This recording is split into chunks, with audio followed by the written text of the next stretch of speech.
Did you know that your brain is wired to notice danger more than safety? Psychologists call it negativity bias, and it helped humans survive for thousands of years. But today, that same wiring means your mind can get stuck replaying stress, mistakes, and pain, even when nothing is actually wrong. And over time, that can turn suffering into a habit, one you didn't choose, but learned. I know that sounds dramatic, but stay with me. Have you ever noticed how easy it is to get stuck in overthinking? Replaying embarrassing moments, imagining worst-case scenarios, judging yourself for not being far enough in life. And the weird part? Sometimes it almost feels familiar, comfortable, hard to let go. Today I want to talk about something most people never consider. Your brain may be wired to cling to suffering, emotionally, mentally, and even chemically. Once you understand why, you stop blaming yourself. And that's where real change starts. Before we go deeper, if content like this helps you make sense of your thoughts, subscribe so you don't lose it. Let's continue. Let's be honest. Most of us don't wake up choosing to feel anxious, unmotivated, or heavy. But once those feelings show up, they linger. You tell yourself, I'll stop overthinking later. I'll feel better once things improve. This is just who I am. But days turn into weeks. Weeks turn into patterns. And suddenly, suffering becomes your default mental state. What's scary isn't that bad thoughts appear. It's that your brain keeps returning to them, even when nothing is actively wrong. That's not weakness. That's conditioning. Let's break the reasons why the brain learns to suffer. 1. Negativity bias.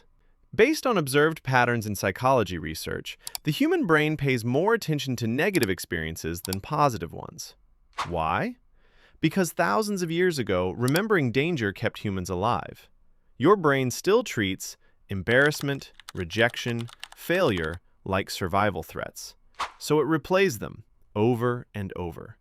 Not to torture you, but to protect you. 2. Emotional familiarity. Your brain prefers what's familiar over what's healthy. If you spent years stressed, anxious, or self-critical, calm can actually feel uncomfortable.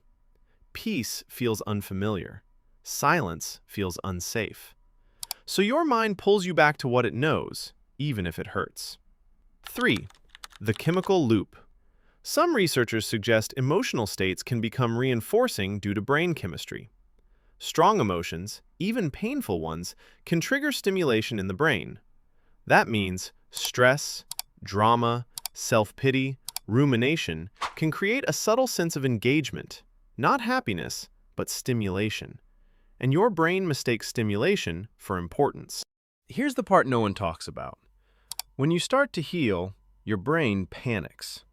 Because suffering became your identity, your routine, your emotional home. So when things get quiet, your mind asks, who am I without this pain? That's why people sabotage progress, return to toxic thoughts, feel guilty for feeling okay. Not because they want to suffer, but because their brain hasn't learned a new pattern yet. Here's the key insight. If suffering is learned, it can be unlearned. The moment you realize, this isn't my personality, this is conditioning, you stop fighting yourself. You stop saying, what's wrong with me? And start asking, what did my brain learn? And what can I teach it instead? Awareness interrupts the loop. You don't need to force positivity.